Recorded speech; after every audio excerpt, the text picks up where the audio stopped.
Live. What's up, you guys? Thanks for hanging out through all that music, because we have to start on time. We can't start early, but I do want you guys here early so you guys can hang out in the comment section, whatever. All right, what's up? Connor Rush, Blake Bastani, Finn Kaufman. Let's see, I've had 2 very good hours. All right, good job, Blake. All right, we all hope for a good 24 hours, hell. All right, anyways, you guys, I wanted to start out with the quote of the day. Might as well just jump right on into it. What's the quote of the day today? It is be creative. All right, be creative. Now, this doesn't just mean to draw on your shoes before the game. No, it includes actually your actual game, okay? And while the intricacies of shooting are like if you shoot with your elbow in, like perfectly like that, people have gotten away with crazier shots. However, you should probably do all the fundamental stuff correctly by the book, right? However, well, where you can get creative is when you employ these things. Taking stuff to a new level, like figuring out new things about the shot, because shooting is not perfected. It's not really quite a science yet. Even that robot that shot so well at the Olympics from half court, I've seen that robot miss a lot. Okay, they haven't quite perfected the actual art, right? So you can get creative by taking it to another step. Because there was once a time in the NBA where shooting underhand was like the best way to go. Then someone shot it like that one time, and they were like, wow. Then they're like, how about one hand instead of 2 hands, right? The hook shot. Then there was reverse layups, right? So getting creative is taking what's already established and making it to a whole new level. But also your passes can be creative, and you make the game of basketball into a really fun thing as opposed to just a drab thing. Creativity allows for your mind to basically take a stranglehold around of it, so that you don't lose touch of like why you started out the game. All right, if the game just gets boring and it's monotonous, then you're not going to love it. You're not going to be great. All right, fundamentals. Yes, exactly. All right, moving on. We got. Let me see. I wanted to talk about. Let's talk about the first. Let's talk about this stuff. All right, we got the elementary drills for the day. We got scare shots, tiered free throws, inverted euros, around the cone spot shots, pick and roll against the drive, and 180 tangent for shots. All right, for scare shots. I like this one for the little kids, but it's also good for the big kids, I guess. I mean, I did this. I came up with this when I was in Lithuania. All right, my friend, what was his name? Andreas Montrimas. You can look him up. He played basketball in the States, which is here, and then he went back home to Lithuania for his pro career. So he was on my team, but he wasn't getting any playing time. But he was like my friend because he knew English, like very, very good English, since he was living in America for years. So we got pretty close, and I wasn't gonna get him playing time in the beginning, but then I started to once we started winning, because he started playing me. But I wanted to get him playing time too because he was a good shooter, and I like shooters because then people can't double team me. So I passed the ball to him, and I would jump up and I would move my hands out the way instantly because he would only get like a minute chance. He would get like one shot, and if he missed it, he was out. So I tried to make the shot as hard as possible. So he had to have like unlimited confidence, right? And then the other one that we did was we would pass to each other, and I would shoot I think 10 shots. Then he would shoot 10 shots, but if he missed his first one, he was done. Because that was how the game was. Then he could miss one, I think. Then he had to make the next one. Then it went up like that. And so he got his 10 shots, or he just gave me, he just shot one shot, and then I would go back to shooting my 10. Because he goes, that's how it is in the game. And then he actually earned his playing time after about a few weeks of doing this stuff. It was really fun. But the scare shots, though, we try to make them as scary as possible. And the little kids like it because you guys can scream and stuff like that. Team USA has the worst chemistry ever. Why is Curry not on the Olympics? Bringing shame to the country. Let's talk about Team USA. I definitely have a segment in the show where I will talk about Team USA. All right. I have my thoughts on it. I'll tell you that in a second. But let's go through this stuff real quick. All right. Tiered free throw shooting. It's a game where you got to make one in a row. Then start back over, then make 2 in a row, start back over, make 3 in a row. If you miss one, you get one more chance at that level, and then if you miss it again, then you go down one level. You're trying to make it to level 10. Inverted Euro steps, this is stutter step, and then bounce the ball on this side of your body, catch it, and bring it back on this side. You take one step when you bounce it toward that direction, then you take 2 steps on this side. So it's like it's a dribble. Euro step. You can also do it on the same side where I dribble on this side, then take 2 steps on that side. You can dribble with either hand as well. So it's 4 moves in total, inverted Euro steps. Guys that do it: Russell Westbrook, James Harden, Joel Embiid. Around the cone spot shots. This is just spot shooting from the corner, wing, top, wing, corner. But not quite a 3-pointer, but you want to step inside, and then you put a cone in each spot. You step around it. You sprint forward around the cone, and you make like a U, and then you sprint backwards, and then you step into your shot. It's just tiny steps, and it works on your footwork. You do it both ways like that constantly, and they throw the pass to you, and you're just preparing your feet. It's like tap dancing in a way, okay? It gets your feet in rhythm with your shot. Pick and roll against the drive. All right, that's if you're going toward the screen and they're gonna not force you to the screen. You want to look up like you're actually doing the screen. Then you want to go away from it. All right, look at the screen real quick. We got this guy right there, and if the ball's in his hands, and this guy sets a screen. Sorry, that is the point guard. It's all right. All right, but if he comes over the screen and these guys do not force him to the screen, meaning if he's like right there and he's going toward here, this guy wants to force him to the screen, like get way up on him. But if he's even or not even towards you, and you can go away from the screen like this by looking at it and then go away, basically you've taken a pick and roll game, which was supposed to be like, getting double teamed, passing the wide open guy, which is also a great play, and you've changed that into do nothing but go 4 against 3. All right, because this guy will basically take out both of these guys if you can go against the screen. But the dribble that you have to take to do it is dribbling forward, crossover dribble with your strong side foot going with the ball and bounce it. And then before you touch the ball, you lift the other foot and you catch it, and then you explode to the rim. So you don't need any extra dribbles besides the one crossover dribble, and then you push out for 2 huge steps. I love against to drive because so many defenders don't force you. Yeah, hey, I remember, who are they? The San Francisco Dons. I think it was them, or maybe LMU. When we played them, our coach told us, yeah, they do a pick from the corner. It's an on-ball screen, but they go against it. And when I say go against it, I mean always go against it. We were like, no, they don't. They totally did. They always went against the screen. That's how cool it is and how much it works, because people don't think about it too much, but you can't always do it. But yeah, it's a great move. As long as you're nonchalant coming into the screen, it works. Yeah, exactly. Don't act like you're doing it. John, you're like ever shooter's dream point guard. There you go. That's what I do, man. I pass to shooters, baby. All right. Then let's finish up with the elementary. All right, and we have 180 tangent for shots. That's just running tangent. It's a 2-ball pick up top, and then they split, and then they back pick for each other, and then the guy that back pick steps out for a shot. For the actual shooting version of this game, we have the 5 people on the court running the play. Then we have some people on the baseline, and we let the point guard choose who he passes to, because it's an actual play. And then the other 4 people receive basketballs from the baseline people, and then they all shoot shots, and then we can switch or just run through it again, whatever coach says. All right, that's all that stuff. Let's check out homework real quick. And for the homework, we got, let me see, the 5-minute rush is still going on. I like that. I was going to do that during our last practice, but kind of messed up because we had an extra guy randomly show up. Driving baseline to step back fadeaway. I see you, Blake Bastani. I see you, Blake. So Blake's he's not sick anymore. Great job, Blake. Day 6 of the ball handling. Wait, did you do the ball handling the other days when you were sick? But again, posting is good, but make sure that you're posting true stuff. I believe that is true. I'll go through and watch some of these videos. But great job posting. I talk about you guys a lot and how you guys are actually doing the work, putting in the work, and then you have stuff to prove it. And that's when everyone doesn't doubt me. When I first say it, I'm like, yeah, they do an hour or 2 a day, blah, blah. They're like, okay, I've heard this before. Then I'm like, and we post the video.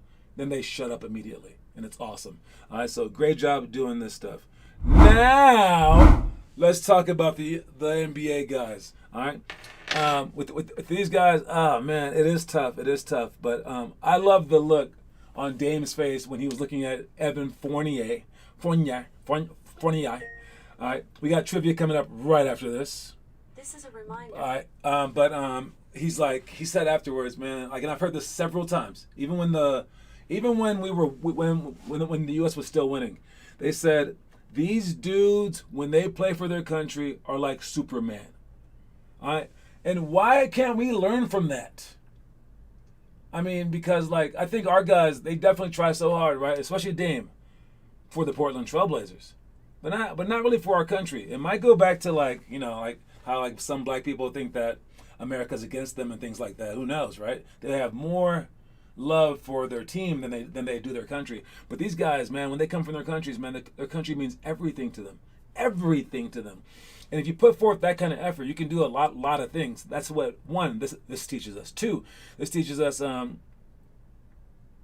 that a team that practices together at a high enough level can beat a team at a higher level who doesn't practice together. Our guys have no chance to practice with each other. We just came from the NBA playoffs. Like, literally, we have no chance. Our best chance at this would be to get college players. Like, that's the best chance that we had. Or maybe take, like, some bench players in the NBA and then train them year round and make the USA team their number one priority and make the other ones they're not, because that's what the other teams are doing. When they get these NBA guys, like, showing up, it's like they get them early because they're not usually going deep into the playoffs. But two, they've been together playing that entire team without that one like Doncic playing, but the entire rest of the team has been playing the entire team like the entire year together. So it's really hard to beat a team like that. And where the USA was winning in the past was because we were so much ahead of them. Now that it's come closer, they're improving. This level of talent can't beat this level of talent when this level of talent is a team. It's hard. All right, so I don't think that KD is worse than LeBron worse than all this stuff. I don't think that. The dream team was lucky that these guys were down here. The other players weren't trying yet. All right, but when you put forth effort, I don't care if you're playing against monsters like the Monstars that we are with LeBron and everyone like that. I don't care what it is. All right, if you can keep working your hardest to almost catch them, no matter how big of a head start that they had, you can beat them. All right? Maybe they don't want to get injured. The one thing, John, is one day I had a very bad fever, okay, because I didn't have the energy to ball handle or dribble. I want Luka's country to win, or the U.S. Doncic dropped 46. They're going to get gold. We don't know. As long as the yes. So I just don't think it's the end of the world. I think that the U.S. can still win this, but man, if we win it this year, whew, I'll say that this is the least year that we deserved it, because we definitely aren't the best team. We don't even have the best system in place, because I mean we set our guys up, these amazing players, up for disaster because they have no time to practice with each other, and now we can't just show up. You can't just show up, which is what our program's all about. You can't just show up. Like, hey, guys, let's just get together and beat this team. No. We're not that good anymore.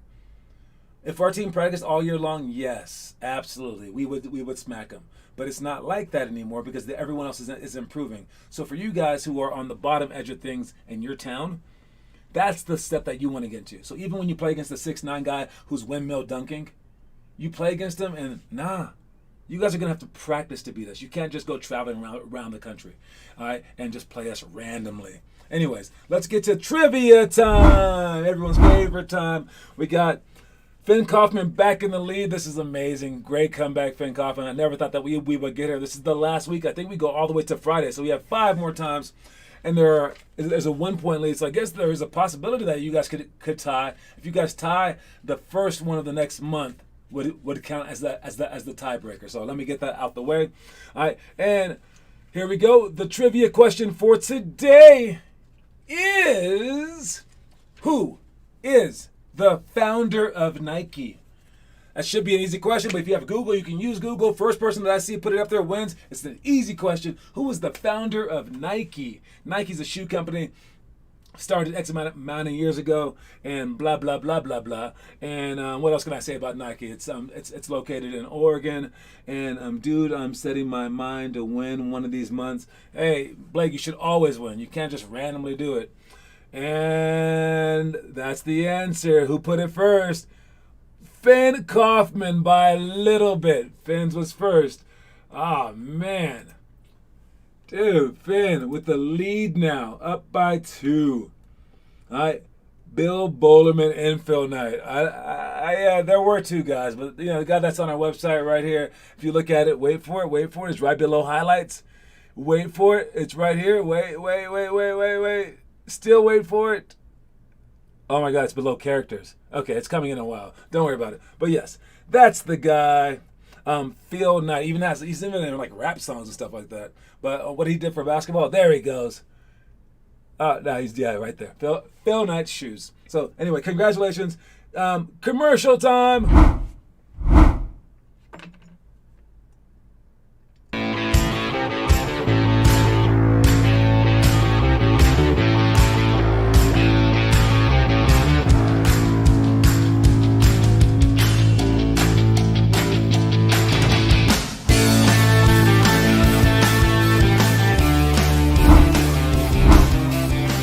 It's going to be so fun to start our program, man. I can't wait. It's 2 weeks away, and just talked on the phone with that girl that was at camp that I told you guys about. Talked to her dad today about her, and then it went to her 9th grade brother. Skip the 7th grade brother. They're like the 9th grade brother. He's coming from the Rough Riders, like that. And I told him all about the program, and like it's so hard to talk about it. When I'm comparing it to regular programs, I'm like, what do they have? Are they even trying? Are you getting better? But he said it. He goes, yeah, all they do is team practice stuff. And I was like, well, let's do it. So his dad may or may not do it. That little kid did sign up though, the little first grader. So I'm happy about that. But this guy, Connor, heads up, he might come on Thursday. All right. And when I was talking to the dad, I saw the guy. You saw the kids show up, the 2 brothers, and I said to the dad, listen. Everyone that showed up to our workouts has lost to Connor, or they give up immediately because Connor's too tough. And Connor always shows up. I said this, and then I said, and I think when your son shows up, he's gonna beat Connor. That's what I said. But his dad mistook me, and he goes, "Wait, what? You think this kid can beat my son?" Because his son's like one of the best guys at Rough Riders or whatever. And I was like, no, I said the opposite because I want Connor to get his butt kicked. And he goes, oh. I was like, but, I mean, I wouldn't be shocked. I was like, no one has been able to hang with Connor yet. So he said he's going to bring himself, and also he wants another guy to join who's just as good as his son. So what I want you to do, Connor, is to smash them at every single drill. Go harder than you've ever gone before. You beat them at every race. You beat them at every physical thing. And then when it comes down to playing, maybe they'll be tired by then, and then you can beat them one-on-one. All right. So if you can beat them, they will definitely join because I will be like, I will undersell you. I'll be like, yo, man, 4 weeks ago this kid couldn't walk. All right. We taught him how to walk the first week. Now probably by next week he'll be dunking. You want to join or not? Like that. All right. Whoop him, Connor. Whoop him. And the girl, remember, she's like Finley. But that's the girl. I met these boys. I didn't see them play any basketball. They weren't in my camp. They didn't seem like this, like that girl or like Finley. But they are part of the same family. So they might be really, really about it. I'm not sure. All right. We also have a guy that I grew up with. He said his 3rd grade kid wanted to get into the program, and I was like, oh yeah, have him join. He goes, well, he's gonna do another team with this guy. I was like, this guy? I was like, well, he has me. I was like, you know what? Bring the whole team. Have the whole team join our program. I'll have that guy coach him. And he goes, yeah, maybe, but he also has a 7th grade team and an 8th grade team. I was like, have them all join. So maybe at the last second, I might be able to get a whole bunch of people for tryouts. And we might just be engulfing teams where it's just going to be fake tryouts and these teams are just our teams now. That was my original goal. So hopefully that happens. I'm still talking to them, so we'll see. So it's just good. It's good news. I'm going to start some Facebook advertising and things like that, but we'll see. Anyways, I also wanted to bring up that Evan Fournier thing for the Olympics. All right, what are you fighting for? What are you fighting for? Could Dame look at you and be like, yo, why does this mean so much to you? And you'll be like, it just means that much to me. You don't care who's more talented or who's less talented, whatever. You go out there and you fight like you're fighting for your country. All right, you go out there like that. Anyways, you saw a girl at a tournament Saturday? You saw the girl Was she playing against boys? I heard that she plays against boys. And how well did she do? All right, next thing we got is middle school. For middle school workouts, we got twist passes, no-look passes. Oh, it's a lot of passing. One-on-one defense only, which is still a great drill I want to see someone do. Closeouts to slides, mid-post series, and post-progression. For post-progression, again, you're in the post. I liked your post-up stuff that you posted, Connor, about Lana's moves. But this post-up is very, very basic, where you step middle, strong each time, and you react to how they guard you. Either you can step middle for a hook shot, step middle up and under, step middle spin back hook shot, or you can step middle, fake the spin back, and do the dream shake. She's not like she's not like Finley in terms of skill. She's supposed to be like Finley in terms of here. I heard that she played with the boys too, though. Finley doesn't play boys. Oh, she's like new Finley. Yeah, Finley plays with girls now. Hey, I think she's out of the boy phase, maybe. I don't know, or maybe she's ready to. I don't really know what's going on. It's hard to follow her, but FinleyChastain.com is an active website, and she put it on her Twitter. I like that. I was like, oh, hey, we are big time now. All right, anyway, those are the drills like that. Moving on, we got our story of the day. Pay attention to it. The idea is not to block every shot. The idea is to make your opponent believe that you might block every shot.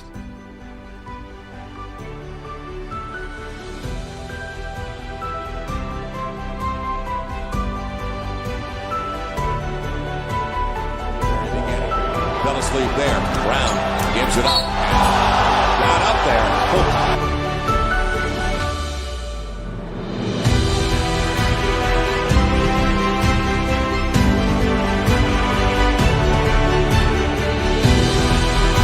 Up and away.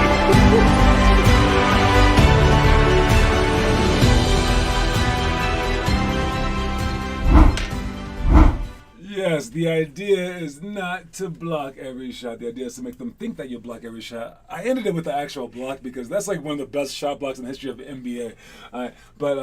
Yeah, you don't want to block every shot. You literally don't. If you block every shot, one, you're probably jumping too often. All right, but two, the ball's going to go out of bounds or go right back to them. You're not going to get the ball. You're smarter, if you're much more wise if you show your hand and you're about to block the shot. Then it's in their mind. Or if you block their eyes, they're not going to see the basket. All right, you can't go for the ball. If you go for the ball, they can still see the basket perfectly. So if you miss the block, they're not going to get it. So basically, if the ball's right here, the ball's right there, and your hand is here and not over the ball, I can't see the basket. How many blindfold shots can I make? Okay, let's say that's a number. Now, if your hand is over here, you're not going to block it every single time, but I can see the basket. So how many shots can I make by looking at the basket?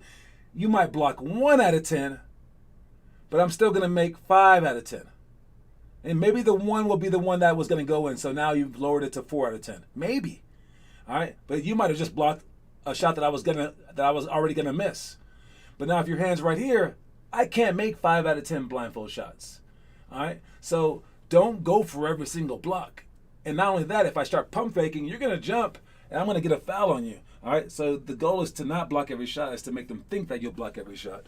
All right? When you make Kobe react like that, oh, yeah, you blocked a floater into the backboard, that's pretty decent. I like chase down blocks. Those are the ones that you can definitely block, because then you might even get it.